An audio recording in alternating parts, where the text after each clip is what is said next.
Olá, muito bem-vindo você que nos acompanha no canal São Jerônimo. O texto sobre o qual vamos refletir hoje é Mateus 25, de 1 a 13.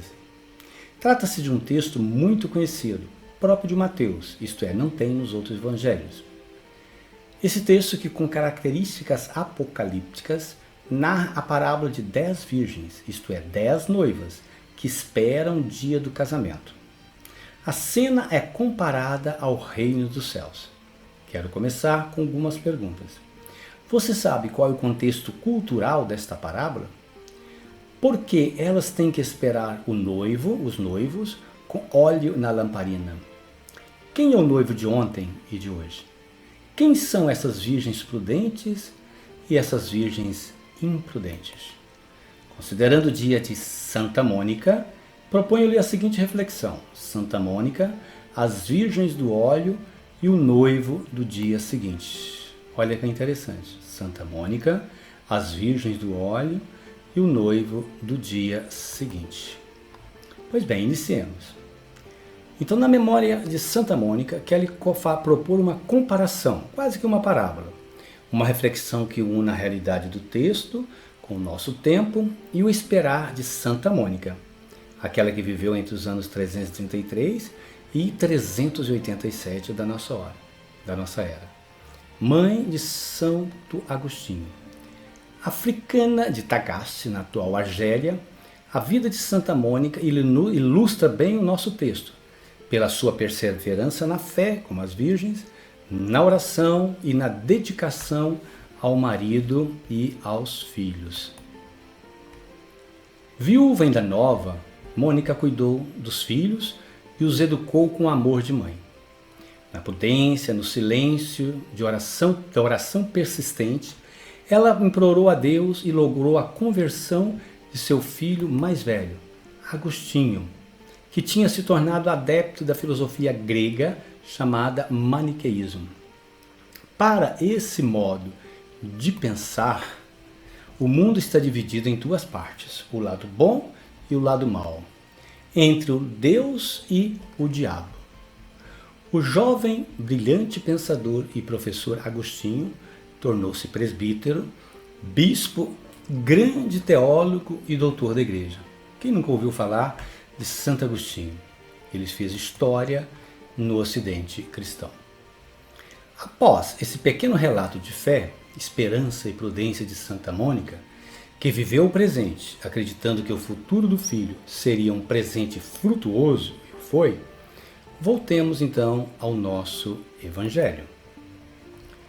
A imagem no contexto da parábola tem como pano de fundo o casamento no tempo de Jesus, ou no tempo dos rabinos, o qual era realizado em 3 etapas, a saber, namoro, noivado e núpcias. Namoro, noivado e núpcias. O namoro consistia nas preliminares de um futuro casamento, estabelecido entre os pais e o casal. Nele ficava estabelecido o valor do dote da mulher a ser pago pelo homem, e que consistia em 200 sus, moeda da época, para uma virgem, 100 para as viúvas e 500 para a filha virgem de um sacerdote. A segunda etapa do casamento era o noivado, também chamado de santificação da mulher. Com a celebração do noivado, a mulher passava a pertencer ao povo de Deus. Ele podia ser celebrado de 3 modos: a entrega de um objeto de valor, de um documento chamado ketubá, ou um ato sexual realizado na presença de 2 testemunhas homens. Na oportunidade, o noivo dizia para a noiva: seja minha mulher, case comigo, seja minha propriedade. E no final ele dizia: hoje, com esse gesto, você passa a pertencer ao povo de Deus. Estranho, não? Mas assim era. Depois de celebrado o noivado, a mulher ainda não podia ir para a casa do marido. Ela tinha que esperar a 3ª etapa, chamada de núpcias, que era a conclusão jurídica do casamento, seguido de uma festa paga pelo noivo e que podia durar até 7 dias. Lembra das bodas de Caná, que durou 3 dias? O prazo entre o noivado e as núpcias era de 30 dias para as viúvas e divorciadas, e até de 1 ano para as virgens, como no caso das noivas do Evangelho de Mateus, que estamos analisando. Conhecendo então esse contexto, Jesus sabiamente faz uso da imagem do matrimônio para falar de um noivo que pode chegar a qualquer momento, pois a hora dependia da decisão e do preparo dele, assim como o reino dos céus. A imagem de um noivo que viria para salvar e selar definitivamente o casamento com Israel fazia parte do imaginário religioso do povo. Você pode ver isso nos profetas Isaías, Ezequiel, Oséias e assim por diante.